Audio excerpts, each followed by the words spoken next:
Olá, povo de Deus, paz seja convosco. Eu sou o pastor Antônio José, secretário estadual de missões da Igreja Quadrangular no Ceará, e nós estamos em mais uma videoaula desfazendo os mitos a respeito da obra missionária. Lembrando que você pode mandar a sua sugestão de tema através do nosso e-mail sense.ai@gmail.com. Também por esse e-mail você pode tirar as suas dúvidas no que diz respeito ao universo missionário. E como nós falamos na videoaula anterior, hoje eu estarei conversando com vocês sobre o sacerdócio de todos os santos. E quero iniciar pela leitura da primeira carta de Pedro, capítulo 2, a partir do versículo 4, que diz: E chegando-vos para ele, a pedra viva, reprovada, na verdade, pelos homens, mas para com Deus eleita e preciosa, vós também, como pedras vivas, sois edificados casa espiritual e sacerdócio santo, para oferecer de sacrifícios espirituais agradáveis a Deus, por Jesus Cristo. Mas vós sois a geração eleita, o sacerdócio real, a nação santa, o povo adquirido, para que anuncieis as virtudes daquele que vos chamou das trevas para a sua maravilhosa luz. Vós, que em outro tempo não erais povo, mas agora sois povo de Deus, que não tinhais alcançado misericórdia, mas agora alcançastes misericórdia. Muito bem, sabemos que vários povos na antiguidade faziam uso desta nomenclatura ou desta figura conhecida como sacerdote. Mas, biblicamente, vamos entender primeiro quem eram os sacerdotes. Eram homens separados para deveres religiosos especiais. Eles atuavam como mediadores entre o homem e Deus. Normalmente, o sacerdote ele era aquele que tinha a responsabilidade de levar o homem a Deus e que o homem fosse aceito por Deus na presença de Deus. Como surgiu os sacerdotes biblicamente? Lá em Êxodo capítulo 12, Deus faz uma aliança com o povo de Israel para os tirar da terra do Egito, da casa da servidão. Então, a 10ª praga que foi enviada foi a morte dos primogênitos. Daquele dia em diante, Deus determinou, através daquela aliança, que todo primogênito seria dele, pertenceria a ele. Mas como Deus é um Deus de princípios, e ele não quebra os princípios que ele mesmo estabelece, seria incoerente que pais matassem os seus filhos primogênitos, em sacrifício a Deus. Então, para que os pais não tivessem que matar os seus próprios filhos, uma vez que um dos mandamentos dados por Deus era não matarás, então Deus ele escolhe uma das tribos de Israel, que era a tribo de Levi, dos descendentes de Levi, filho de Jacó, para ser essa tribo sacerdotal, em substituição a todo primogênito dos seres humanos que nasciam no povo de Israel. Então, nós vamos ver que a tribo de Levi ela foi separada por Deus para poder exercer o sacerdócio. Você já parou para pensar onde estão os adoradores? E onde estão os intercessores? É muito interessante nós observarmos isso porque geralmente a maioria das pessoas se identificam em serem chamados de adoradores.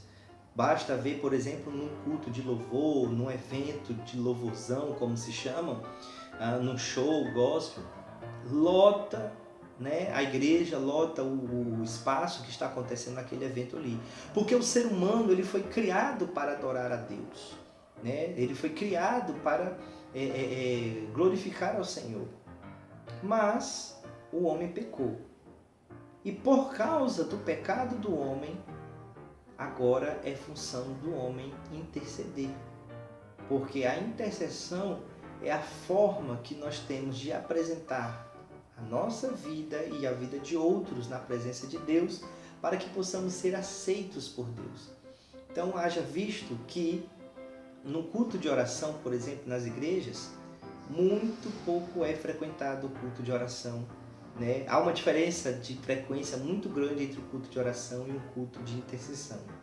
Porque normalmente as pessoas acham que são adoradoras, mas que a intercessão é para alguns poucos, né? Tem até aquelas pessoas que não intercedem, não oram por ninguém, porque tem medo do diabo perturbar eles durante a noite, né? Ah, eu vou ver assombração e tudo mais. Mas precisamos entender a respeito do ofício sacerdotal para que nós possamos desfazer essa confusão mental. E aí você vai ver e vai dizer assim, pastor, o que isso tem a ver com missões? Só tudo, né? Então, lá na tribo de Levi, foi a tribo que Deus escolheu para ser a tribo sacerdotal. E eles tinham funções específicas, eles tinham responsabilidades específicas diante do povo e diante de Deus. A primeira função que um sacerdote tinha era a função de intercessão, né? O sacerdote ele oferecia sacrifícios na presença de Deus, no altar de Deus, para que aquela pessoa que estava levando aquela oferta tivesse os seus pecados perdoados. Ele tinha a função de interceder pelo povo para que Deus não destruísse o povo na sua ira, né, por causa do pecado da nação. A segunda função que o sacerdote tinha era a função de adoração, né? Muitos deles foram escalados para estar no templo adorando a Deus, né? Então a gente vai ver que eles estavam diante da arca, eles queimavam incenso, eles tocavam suas trombetas, os seus instrumentos para adorar a Deus. A terceira função que o sacerdote tinha era o ensino da palavra. Nós vamos ver que era responsabilidade o sacerdote ler e explicar a palavra de Deus ao povo, consultar a lei diante do povo, né? E alguns sacerdotes que também exerceram o ofício como profeta tiveram a responsabilidade de eleger o governante da nação, né? Numa consulta a Deus. Então, entre tantas funções que o sacerdote tinha naquela época, eu estou falando aqui dessas 4 principais funções.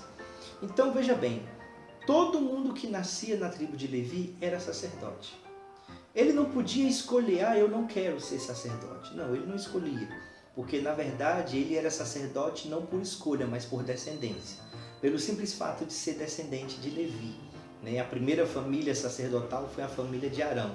Agora é lógico que haviam divisões de tarefas, né? Nós vamos ver que famílias de levitas eram responsáveis por várias tarefas, uns responsáveis pelo tabernáculo, né, pelos utensílios, por carregar a arca, outros eram responsáveis pelo louvor e adoração, outros responsáveis pelo sacrifício. Eles dividiam as tarefas que lhes eram atribuídas. Então tinha muitas delas, eu estou falando aqui as 4 principais funções de um sacerdote. O sacerdócio levítico acabou, cumpriu-se a sua função em Cristo Jesus. Como o próprio livro de Hebreus inteiro, ele vai esclarecer, né, que o sacerdócio levítico era uma sombra de um sacerdócio ainda maior, segundo a ordem de Melquisedeque, que iria ser instaurado a partir da nova aliança da pessoa bendita e maravilhosa de Jesus Cristo. Então, queridos, eu comecei lendo a carta do apóstolo Pedro, falando que nós, como igreja, somos sacerdotes, né? Nós vamos ver também essa confirmação em outros textos bíblicos de Apocalipse também, falando que o Senhor nos chamou para sermos um reino de sacerdotes, né? E é interessante que o texto de Pedro diz que ele nos chamou das trevas para a sua maravilhosa luz, para anunciar as virtudes, as maravilhas do Senhor nosso Deus. Está começando aí a compreender por que entender o sacerdócio de todos os santos é fundamental para a obra missionária. Porque muitas vezes eu vejo as pessoas em crise, em conflito, falando: ai meu Deus, qual é meu ministério, qual é meu ministério? Querido, antes de você saber qual é o seu ministério, você precisa saber quem é você no reino. E no reino de Deus, você e eu, nós somos sacerdotes. Durante muito tempo, a palavra sacerdote foi usada equivocadamente para designar ou para se referir somente a líderes religiosos, ao clero, né? Aos pastores, aos padres, a líderes religiosos de diversas religiões como um todo, né? Mas, biblicamente, nós vamos ver que toda igreja, ela é sacerdote. Não tem escolha. Você é igreja, você é sacerdote. A Bíblia fala sobre isso, né, nos textos que eu estou apresentando aqui para você, de que nós não somos sacerdotes por escolha. Nós somos sacerdotes de um sacerdócio ainda maior, segundo a ordem de Melquisedeque, instaurado a partir da pessoa bendita e maravilhosa de Jesus Cristo. Veja, para oferecer sacrifícios, né, como vai falar aqui o apóstolo Pedro, sacrifícios espirituais. O que seriam esses sacrifícios espirituais, né? Um deles é a nossa obediência ao ID, porque muitas vezes obedecer o ID exige renúncia, exige sacrifício, né? Através da pessoa bendita e maravilhosa de Jesus Cristo. Então vamos lá, desfazendo o mito. Pastor, se toda a igreja é sacerdote, então onde ficam os pastores? Onde ficam os líderes religiosos da igreja, o clero, né? Querido, lá na tribo de Levi, haviam líderes que a Bíblia vai chamar de chefes de família ou príncipes da tribo de Levi. E esses líderes, eles eram sacerdotes, mas eles tinham a responsabilidade de ensinar os outros sacerdotes a exercer o seu sacerdócio. Semelhantemente, toda a igreja, sendo sacerdote em Cristo Jesus, através de Cristo Jesus, mas Deus levantou líderes. Isso concorda com Efésios 4:11.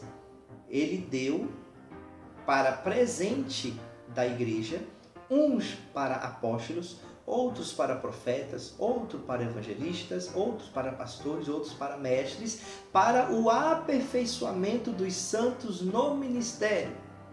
Então, os pastores, né, são líderes, Deus levanta entre o povo da igreja para ensinar os outros sacerdotes a serem sacerdotes. Não só os pastores, mas os 5 ministérios que são dignos da mesma honra, que são dignos do mesmo respeito, né? São dignos da mesma autoridade no corpo de Cristo, porque são os 5 ministérios oficiais para a edificação do corpo de Cristo na terra. Mas, de maneira geral, nós conhecemos como pastores, né? A Igreja do Evangelho Quadrangular, ela crê na atuação dos 5 ministérios hoje, mas por efeito didático e burocrático, para todos os efeitos, todos são chamados de pastores. Mas, embora alguém, como colega de ministério, possa estar sendo chamado de pastor, ele pode ser um evangelista. A real função dele pode ser, de fato, um pastor, um apóstolo, um profeta ou um mestre. Mas a Igreja Quadrangular, para efeito didático e burocrático, chama todos, se refere a todos como pastor, né? Mas crendo na atuação do dom ministerial que cada um recebeu. Então, querido, todos nós somos sacerdotes. Se nós somos sacerdotes, então primeiro você é adorador. Eu sou adorador. E se você é sacerdote, e o sacerdote tem a função de interceder, inclusive a Bíblia diz que há um só mediador entre Deus e os homens, que é Jesus Cristo, ele é o nosso intercessor, nós aqui na terra também temos a responsabilidade de interceder, porque isso é obra missionária, né? Nós fazemos missões também, orando. Jesus disse, rogai ao Senhor da seara para que envie trabalhadores para a sua seara. O apóstolo Paulo, ele ora para que, ele pede, melhor dizendo, oração, para que seja aberta a ele oportunidade para a pregação do Evangelho. Então, meu querido, a intercessão não é só para alguns, a intercessão é para todos. Então, primeiro se conquista no mundo espiritual, ore pelos missionários, ore pelas vidas que você deseja ganhar para Jesus e depois pregue para elas, né? Porque a oração não converte, a oração pode quebrantar o coração, mover, né, a mão de Deus em favor daquela pessoa, mas é necessário que você pregue o Evangelho para que venha a ela o entendimento, porque lâmpada para os nossos pés é a palavra do Senhor e luz para o nosso caminho. né? Então, para que aquela pessoa venha enxergar o caminho que ela deve andar, você deve pregar o evangelho para ela, né? E a outra função do sacerdote é o ensino da palavra. E aí eu te pergunto, a quem você tem ensinado a palavra? Jesus disse, ide pregai, ide fazer discípulos, ensinando-os, né? Então, meus amados irmãos, nós precisamos exercer o nosso sacerdócio, tá? Então, aprenda isso nesse vídeo. Você é sacerdote, então você é intercessor, você é adorador. Não dá para separar adoração de intercessão, tanto que a Bíblia vai falar, por exemplo, dos anjos que numa mão tinham harpa, um instrumento simbolizando a adoração, e na outra eles tinham uma taça que é cheia, simbolizando a oração dos santos. Então, a adoração e a intercessão estão juntas, porque isso é função sacerdotal. E o ensino da palavra também está totalmente ligado, porque é a prática da sua intercessão, é a prática da sua adoração, levar a palavra de Deus às pessoas. Pastor, e a quarta função, que era a eleição do governante? Então, hoje nós fazemos isso através do voto. Então, como igreja, nós não podemos transferir a autoridade para alguém que não é servo de Deus. Então, é necessário que você vote em pessoas que, no mínimo, sejam também sacerdotes do Deus vivo. É necessário que o homem esteja perto de Deus por meio da intercessão. Então, por isso que o cristianismo ele é chamado a religião do acesso. Jesus é a porta, né? Então o homem deveria apresentar-se a Deus por meio de um sacrifício. Então hoje nós nos apresentamos a Deus por intermédio do sacrifício de Cristo Jesus. E esse sacrifício ele deve ser apresentado àqueles que ainda não conhecem Jesus Cristo como Senhor e Salvador de suas vidas, para que eles possam ter acesso a Deus através, né, do sacrifício do Calvário, né? Então é responsabilidade nossa anunciar o Evangelho para que aqueles que não conhecem tenham conhecimento do sacrifício de Cristo Jesus e possam ter acesso a Deus através da porta que é Jesus Cristo e possam ser aceitos, assim como era lá no Antigo Testamento, em que o sacerdote fazia o sacrifício de animal para que aquele homem fosse aceito por Deus, tá bom? Então fica aí o nosso esclarecimento a respeito do sacerdócio de todos os santos, né? Se inscreva no nosso canal, dê o like aí no nosso vídeo, divulgue para que toda a igreja possa ser edificada no nome de Jesus. Nós estamos também no Periscope, nós estamos fazendo flashes ao vivo da missão, das nossas viagens. Esteja nos acompanhando, esteja orando por nós e vamos exercer o nosso sacerdócio em Cristo Jesus. Que Deus te abençoe.